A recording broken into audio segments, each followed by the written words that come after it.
दोस्तों नमस्कार, जय हिंद जय भारत। नाम रमेश सिंह, ठगी पीड़ितों की आवाज़ संगठन का राष्ट्रीय अध्यक्ष, संगठन का संस्थापक आज फिर आप लोगों के बीच में उपस्थित हुआ हूं।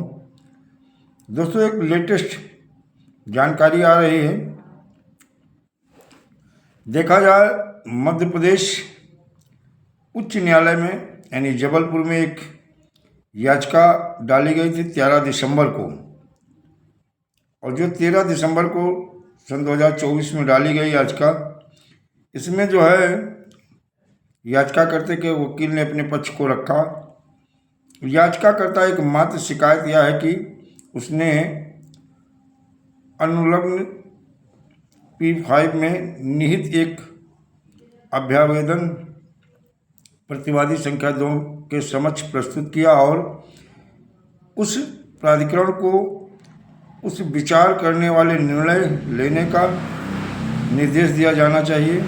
याचिकाकर्ता द्वारा दी गई ऐसी निरापद प्रार्थना को देखते हुए या निर्देश दिया जाता है कि यदि याचिकाकर्ता आज से 15 दिन की अवधि के भीतर प्रतिवादी संख्या 2 केंद्रीय रजिस्ट्रार सहकारी समिति कृषि और सहकारिता विभाग नई दिल्ली को एक नया अभ्यावेदन दाखिल करता है, जो उक्त प्राधिकारी ऐसे अभ्यावेदन पर विचार करेगा और उसके बाद 60 दिनों की अवधि के भीतर कानून के अनुसार एक आदेश द्वारा उस पर निर्णय लेना या स्पष्ट किया जाता है कि इस न्यायालय ने मामले के गुणदोष पर कोई राय व्यक्त नहीं की है।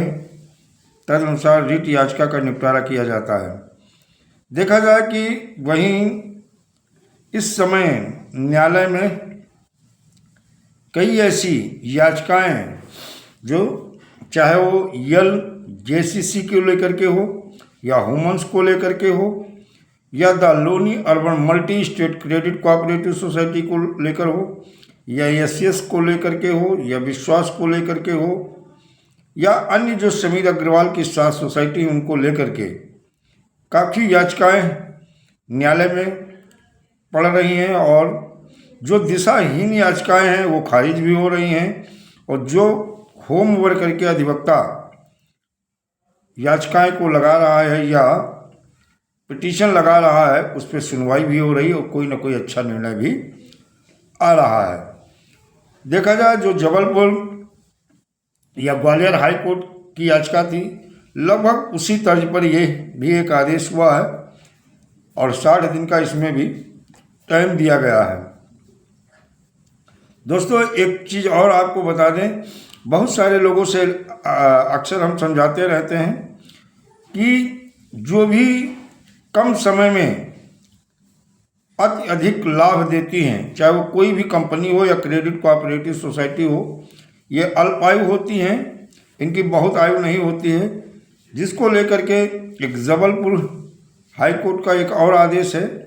मैंने इसको पहले बनाया भी था, एक वीडियो बना करके डाला था, लेकिन लोग बार बार उसी चीज़ को पूछ रहे हैं।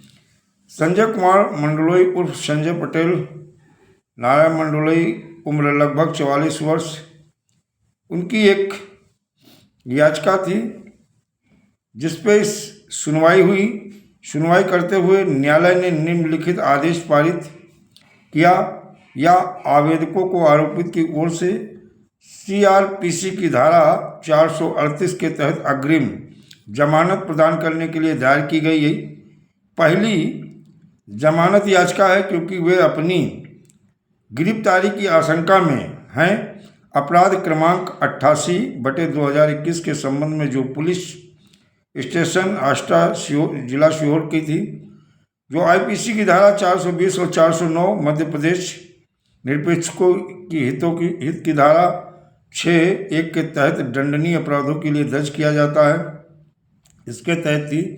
और इसमें न्यायाधीश ने एक बड़ी बात कही थी कि जो लायबिलिटी बनती है, चाहे वो क्रेडिट कोऑपरेटिव सोसाइटी हो या कोई चिटफंड कंपनी हो, लायबिलिटी डायरेक्टर और मैनेजमेंट डायरेक्टर की बनती है। भुगतान के लिए एजेंट की जिम्मेदारी नहीं होती है। ये हाई कोर्ट जबलपुर ने कहा था और उनका आदेश भी है। और एक चीज़ और उसमें बड़ी बात कही थी कि जिस तरह के कार्य के वजह से आपके ऊपर मुकदमा पंजीकृत हुआ था या आपके खिलाफ शिकायत की गई थी, अगर उसी तरह का कार्य करते हुए दोबारा आप पाए गए तो हाई कोर्ट आपको फिर उस अपराध का दोषी मान लेगा। तो इसीलिए बहुत सारे अभिकर्ता साथी हैं अभी एक गड्ढा भरा नहीं दूसरा गड्ढा खोलना शुरू कर दिए। बहुत सारे लोग अभी मान लो the Loni urban multi state credit cooperative हो या वुमेन्स हो या एस हो या विश्वास हो, इनके कुछ टॉप सीनियर अभी भी पता लग रहा है किसी दूसरी कंपनी में को ज्वाइन कर लिए हैं और उसी प्रकार का इन्वेस्टमेंट का कार्य उन्होंने शुरू कर दिया है। और हाई कोर्ट ने साफ साफ कहा है, उनके आदेश में साफ साफ है कि अगर उसी प्रकार का कार्य करते हुए जिसकी शिकायत आपके खिलाफ की गई थी आप पाए जाते हैं तो हाई कोर्ट आपको अपराधी मान लेगा और आपके खिलाफ अपराध के जो भी मुकदमे दर्ज होंगे उसमें हो सकता है उच्च न्यायालय आपके खिलाफ कठोर निर्णय लेने के लिए बाध्य होगी। तो दोस्तों मैं अभी फिर से आप लोगों को आगाह कर रहा हूँ और ध्यान रखिएगा कि किसी भी ऐसी कंपनी या क्रेडिट कोऑपरेटिव सोसाइटी में इन्वेस्टमेंट का कार्य ना कराएं। अगर कराते हैं तो आप दोषी माने जाएंगे। इस चीज़ को उच्च न्यायालय ने साफ साफ अपने आदेश में दिया और इस चीज़ का ध्यान रखें। बहुत सारे अभी शिकायतें आ रही हैं कि सर हमारे सीनियर कह रहे हैं कि इसकी भरपाई यहाँ से करेंगे या इसकी भरपाई वहाँ से करेंगे। ऐसा कुछ नहीं, एक गड्ढा भरा नहीं दूसरा गड्ढा और गहरा हो जाएगा। और ऐसी कंपनियां अल्पायु होती हैं और ऐसी कंपनियों में ना तो पैसा अपना इन्वेस्ट करना चाहिए और ना किसी जानने पहचानने वाले या रिश्तेदार नातेदार का इन्वेस्ट कराना चाहिए। अगर ऐसा आप करते हैं तो आप दोषी माने जाएंगे और आपके खिलाफ मुकदमा भी पंजीकृत होगा और न्यायालय आपके खिलाफ एक कठोर निर्णय लेने के लिए बाध्य है। तो दोस्तों मैं उन लोगों को आगाह कर रहा हूं जो ऐसी ही कंपनी के माध्यम से भरपाई करना चाहते हैं और मैंने ऐसे बहुत सारे लोगों से मिले हैं और मुलाकात हुई है जिन्होंने कहा कि यहाँ एक कंपनी की उसकी भरपाई दूसरी से करना चाहा, दूसरी बंद हुई, फिर तीसरी किया। इस तरह से कई कंपनियों में पैसा अपना भी इन्वेस्ट किया और लोगों का लगवा दिया। तो ऐसा काम आप नहीं करेंगे। इसके लिए न्यायालय का एक कठोर आदेश है जिसका आप पालन करें और भविष्य में ऐसी कंपनी या क्रेडिट कोऑपरेटिव सोसाइटी में न पैसा लगाएं और न किसी का लगवाएं। तो लायबिलिटी तो डायरेक्टर और मैनेजमेंट डायरेक्टर की बनती है, ये हाई कोर्ट जबलपुर ने कहा है। और एजेंट की भुगतान की जिम्मेदारी नहीं है, ये भी हाई कोर्ट ने कहा है। उस अग्रिम जमानत याचिका को उन्होंने मंजूर किया और उन्हें अग्रिम जमानत दे दी गई थी। तो दोस्तों एक चीज़ ये ध्यान रखिएगा, निवेशकों के भुगतान के लिए जो हम चाहे वो कोई क्रेडिट कोऑपरेटिव सोसाइटी हो शमीर अग्रवाल की, चाहे वुमेन्स हो, चाहे JCC हो, चाहे SCS हो या विश्वास हो और चाहे आपका the Loni urban multi state credit cooperative society हो, पहले इनके जो सोसाइटी का हेड ऑफिस है वहाँ शिकायत दर्ज कराएं। शिकायत दर्ज कराने के बाद में फिर आप जैसे वो शिकायत का लिफाफा आपके पास वापस आता क्योंकि हेड ऑफिस बंद है, तो 30 दिन के बाद 31वें दिन VI-6 का फॉर्म भर करके सोसाइटी जो सेंटर रजिस्ट्रार है CRC में आप अपने भुगतान का दावा करें और जैसे भुगतान का दावा करेंगे 30-31 दिन में CRC कोई ना कोई कार्रवाई करेगा और उसी के 30 दिन के बाद 31वें दिन आप उठा करके लोकपाल में अपील कर दें। आपका भुगतान विधि सम्मत तरीके से पीड़ित जमाकर्ता का भुगतान सुनिश्चित होगा।